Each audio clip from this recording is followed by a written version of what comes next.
लाहौर, जो पंजाब में पाकिस्तान का सबसे बड़ा सिटी है, उसके एक बहुत ही मसरूफ़ इलाके गुलबर्ग में Punjab group of colleges campus number 10 में दिन दिहाड़े एक 16 साला बच्ची का जाता है। और सबसे अफसोस वाली बात यह है कि 5 दिन तक इस बात का किसी को कानो कान पता नहीं चलता। इस इंसिडेंट में कोई और इन्वॉल्व नहीं होता, बल्कि उसी कॉलेज का सिक्योरिटी गार्ड ऑन और एक ड्राइवर होता है। ऑन का बिहेवियर फीमेल स्टूडेंट्स की तरफ शुरू से ही बहुत ज़्यादा वायलेंट था और इस बात पे कुछ स्टूडेंट्स ने मैनेजमेंट को कंप्लेंट्स भी की, लेकिन हर दफ़ा मैनेजमेंट ने इस बात को टाल दिया। ये इंसिडेंट हुआ तो मंडे वाले दिन था। हुआ ये कि जब वो बच्ची 4-5 दिन से कॉलेज में ना आई तो एक टीचर ने क्लास फेलो से पूछा कि वो फ़लाँ बच्ची इतने दिन से कॉलेज नहीं आ रही, कोई पता तो करे कि वो कैसी है। तो उसकी एक दोस्त ने उसके घर में कॉल की और कॉल करके जब उसने उसकी वालदा से उसकी खैरियत पूछी तो उसकी माँ ने रोते हुए सारा वाक़या बयान किया। अगले दिन ये बात कुछ और स्टूडेंट्स तक पहुंचती है और वो बात जो 5 दिन से उस कॉलेज की दीवारों के अंदर थी, वो देखते ही देखते सोशल मीडिया पे आग पकड़ने लग जाती है। लेकिन सोचने की बात यह है कि इतने बड़े कॉलेज में ये वाक़या हुआ कैसे और किसी को भी इसकी कानो कान खबर तक ना हुई। जैसे ही इस बात के खुलने का इंकिशाफ हुआ तो कुछ स्टूडेंट्स ने इस बात की वेरिफिकेशन की। कुछ स्टूडेंट्स ने कहा कि हाँ, उसी दिन उन्होंने कुछ चीखों की आवाज़ सुनी थी। कुछ ने कहा कि हाँ, हमने भी एम्बुलेंस को यहाँ पे आते देखा था। एक लड़की ने तो यहाँ तक दावा किया कि उसने उस लड़की को बेहोशी की हालत में स्ट्रेचर से एम्बुलेंस में शिफ्ट होते हुए देखा था और उसने ये भी कहा कि उसके पास इस चीज़ का एक सबूत भी है। लेकिन ये बात जब कॉलेज इंतज़ामिया को पता चली तो उन्होंने ना सिर्फ उस बच्ची को डराया बल्कि उसका मोबाइल दीवार पे मार के तोड़ दिया और जो प्रूफ उसके पास था वो सारा का सारा डिस्ट्रॉय कर दिया। क्लेम ये किया जाता है कि मंडे 7 अक्टूबर 2:24 ब्रेक का टाइम होता है और ड्राइवर उस बच्ची को एक पैगाम भेजता है कि आपका गाड़ी का रेंट ड्यू है, तो काइंडली आप आके एक दफ़ा मेरी बात सुन लें। वो बच्ची उस ब्रेक टाइम में उस ड्राइवर को मिलने बेसमेंट में जाती है। उसके बाद वल्लाह आलम ये बात अभी तक क्लियर नहीं कि वो कैसे बेहोश होती है और कैसे उस कमरे तक जाती है। उसके बाद वो ड्राइवर और वो सिक्योरिटी गार्ड मिलकर उस बच्ची का करते हैं। इस गंदे काम को सर अंजाम देने के बाद वो उस कमरे से बाहर निकल आते हैं। बच्ची वहीं पे बेहोशी की हालत में पड़ी रहती है। अब सवाल ये आता है कि उसको पास वाले हॉस्पिटल के बजाय इतनी दूर हॉस्पिटल में क्यों ले जाया गया। लेकिन यहाँ पे मामला बिल्कुल इसके बरअक्स था। उसको पंजाब कॉलेज से 4 किलोमीटर दूर जिन्ना हॉस्पिटल में शिफ्ट नहीं किया जाता, बल्कि वहाँ से 14 किलोमीटर दूर एवर केयर हॉस्पिटल में ट्रांसफ़र कर दिया जाता है। और इसमें दिलचस्प बात यह है कि अभी कुछ ही टाइम पहले यूसीपी और एवर केयर का आपस में एक मुश्तरका बिजनेस डील हुई थी। अब यहाँ पे मामला कॉम्प्लिकेट होना शुरू हो जाता है, जैसा मीडिया पे दिखाया जा रहा है।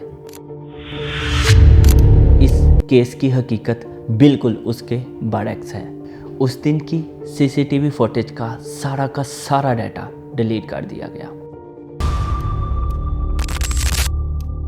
और उस सिक्योरिटी गार्ड को उसी दिन कॉलेज से निकाल दिया गया। जब स्टूडेंट्स ने उस सिक्योरिटी गार्ड के बारे में पूछा तो कभी तो कहा कि उसने कुछ चुराया था इसलिए उसे निकाल दिया, और कभी कहा कि वो छुट्टियों पे है। किसी ना किसी तरह वो इस बात को टालते रहे।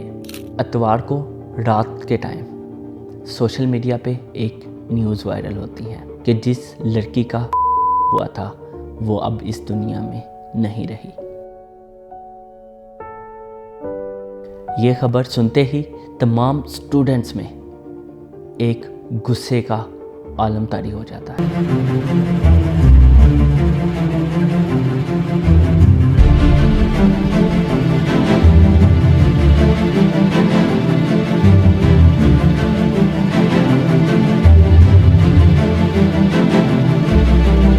तो कॉलेज ने उन बच्चों को टारगेट करना शुरू कर दिया जो सोशल मीडिया पे इस वाक़या के बारे में बात कर रहे थे। उनको सस्पेंड करने और उनका एडमिशन कैंसिल करने तक की धमकियां दी गई। बच्चों के घरों में फ़ोन करके उनके पेरेंट्स को डराया धमकाया गया और जितना मुमकिन हो सका वो इस मामले से इनकार करते रहे और ये कहते रहे कि ऐसा कोई भी वाक़या हमारे कॉलेज में नहीं हुआ। ज़ाहिर है हमारे सीसीटीवी कैमरास का एक मरबूत निज़ाम है, सिस्टम है, हमने उसके तहत सारी चीज़ों को चेक किया गया। हर उनकी कोशिश की हमने कि हम पहुँचें सोशल मीडिया की, जैसे जैसे हमें चीज़ें पता लग रही थी। इतने सारे तो नाम थे गर्ल्स के कि ये वाली है, इसने ऐसे किया, उसने ऐसे किया, लेकिन हमें कुछ भी ऐसा नहीं मिल सका। हमने राब्ते किए, नेक्स्ट डे हमने जो गर्ल्स एब्सेंट थी उनके घरों में राब्ते किए, लेकिन हमें कुछ भी नहीं मिल सका। लड़की के पेरेंट्स को इज्जत के नाम पर बहुत ज़्यादा ब्लैकमेल किया जाता है और उसको इतना ज़्यादा प्रेशराइज किया जाता है कि वो एफआईआर तक रजिस्टर नहीं करवाते।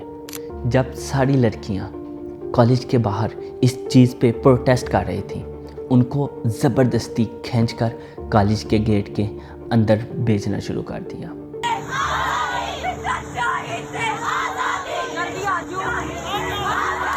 और जो स्टूडेंट्स जिनको इसका नहीं इल्म था और वो अभी अपनी क्लासेस में थी, उनको क्लासरूम में लॉक कर दिया गया। और ये बात फीमेल स्टूडेंट्स की हो रही है। जब मैंने उनकी ये प्रेस कॉन्फ्रेंस सुनी तो मेरे दिल में इस बात का ख्याल आया कि हमारे इन अदारों में कितने नाअहल लोग बैठे हैं। लड़की के क्लासमेट से उन सबको सस्पेंड कर दिया। उन्होंने वीडियोस भेजी जिसमें लड़की को स्ट्रेचर पर लेके जा रहे थे कि उनको अपनी ग्राउंड रियलिटीज़ का ही नहीं पता कि एक ताकतवर इंसान के सामने एक गरीब पेरेंट के लिए स्पेशली इस केस में आवाज़ उठाना कितना मुश्किल है।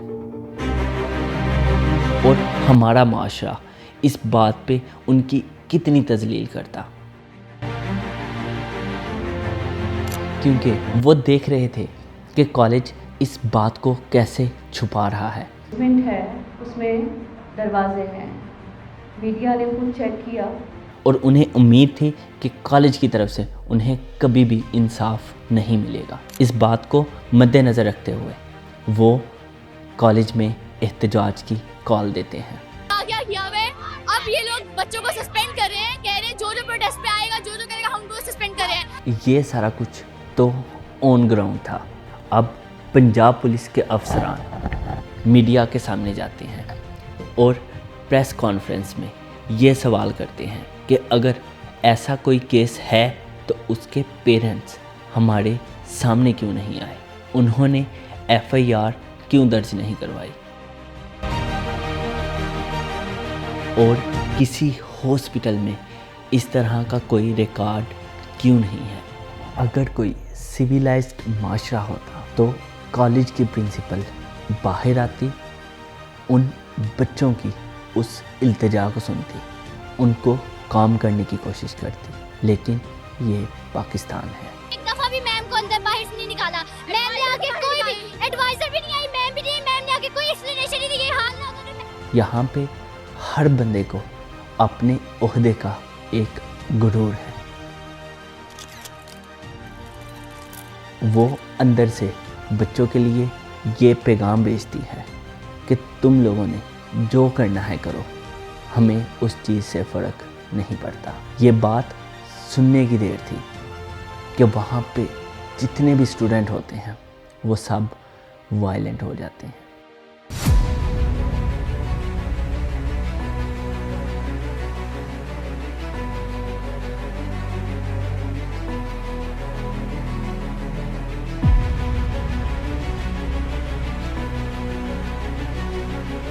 वो कॉलेज का गेट तोड़कर कॉलेज के अंदर घुसते हैं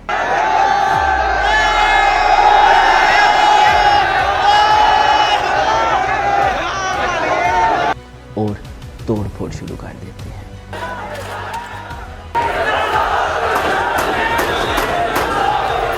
जब कॉलेज की इंतज़ामिया इस सूरत हाल को देखती है, इसको कंट्रोल करने की कोशिश करती है लेकिन उसमें नाकाम हो जाती है, तो वो पुलिस को बुलाती है।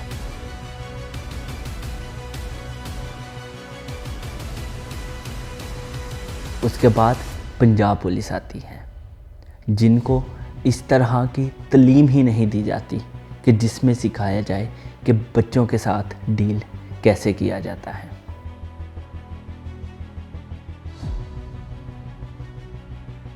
वो अपने साथ टीयर गैस तक लाए,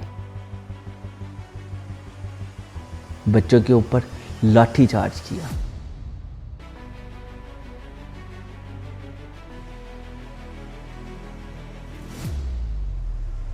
और इस काउंटर अटैक की वजह से 27 स्टूडेंट्स हॉस्पिटल में ज़ख्मी होकर एडमिट हुए।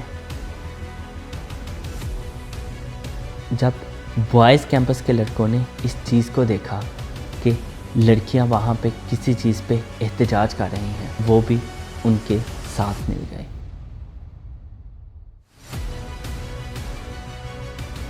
लेकिन जब कॉलेज के स्टाफ ने लड़कियों के साथ बदतमीज़ी की तो वो लड़के आगे से वायलेंट हो गए।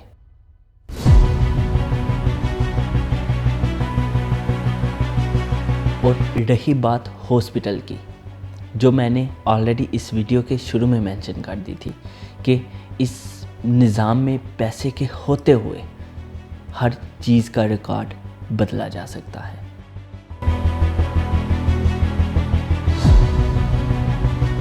इस सारे वाक़े में पंजाब पुलिस प्रेस कॉन्फ्रेंस करते हुए इस माशरे का मजाक उड़ा रही थी। मिस हैंडल तो आप नहीं कह सकते, एक चीज़ हुई नहीं है, या तो है ना कोई वाक़या हुआ हो और उस पर टाइमली एक्शन ना हुआ हो, फिर तो वो मिस हैंडल होता है। और खुल्लम खुल्ला उस ताकतवर अदारे को सपोर्ट कर रही थी। इसके बाद उज़्मा बुखारी, जो PMLN की स्पोक्स पर्सन है, वो प्रेस कॉन्फ्रेंस करती है और ये कहती है कि ये सारा का सारा वाक़या बिल्कुल बेबुनियाद है। उसके साथ मेरी खुद की बात हुई, मैंने उसको कहा कि भाई अगर कोई बात है, कोई मसला, आप परेशान ना हो, रियासत आपके साथ खड़ी है।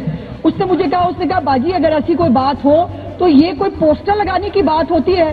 दूसरी बात ये है कि नहीं है मेरे पास, उसने रिकॉर्ड दिखाया जनाब, उसकी बच्ची अंडर ट्रीटमेंट है, वो सीढ़ियों से गिरी है और गिरने के बाद उसको चोटें आई हैं। लेकिन एक मजाक और तमाशा है कि हमें इस मुल्क में एक फसाद चाहिए ऐसी। और ये हुकूमत को कमज़ोर करने के लिए सिर्फ और सिर्फ एक प्रोपेगेंडा है।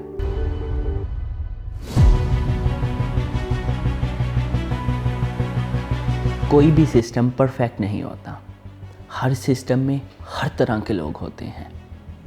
अगर ऐसा कुछ हुआ भी था तो कॉलेज की अथॉरिटीज़ को चाहिए था वो स्टूडेंट के साथ खड़े होते और जालिम को उसकी मंजिल मकसूद तक पहुंचाते,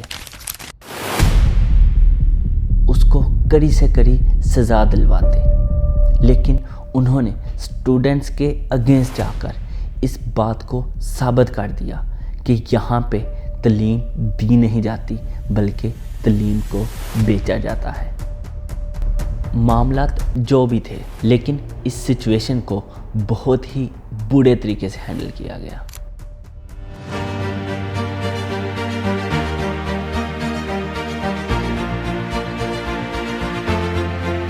सबसे पहले तो पंजाब कॉलेज की इंतज़ामिया इस बात को बढ़ाने में सबसे ज़्यादा कसूरवार है।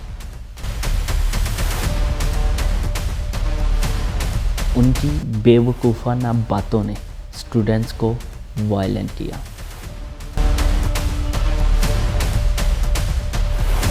इंतज़ामिया के कहने पर सिक्योरिटी गार्ड्स ने स्टूडेंट्स के ऊपर तशद्दुद किया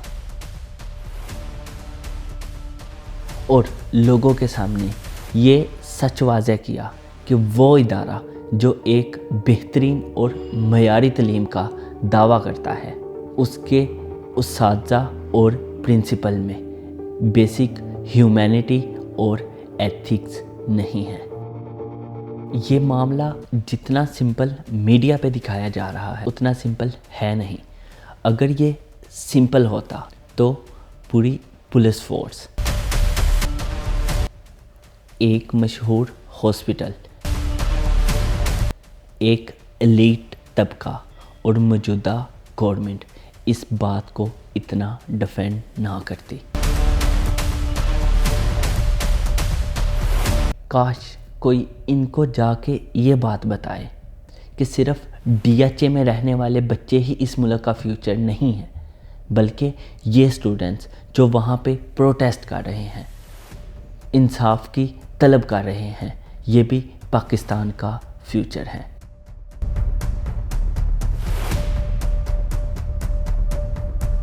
बात यहीं पे ख़त्म नहीं होती। उस इलाके का DSP सूरत हाल का जायज़ा लेने के लिए उस प्रोटेस्ट में आता है।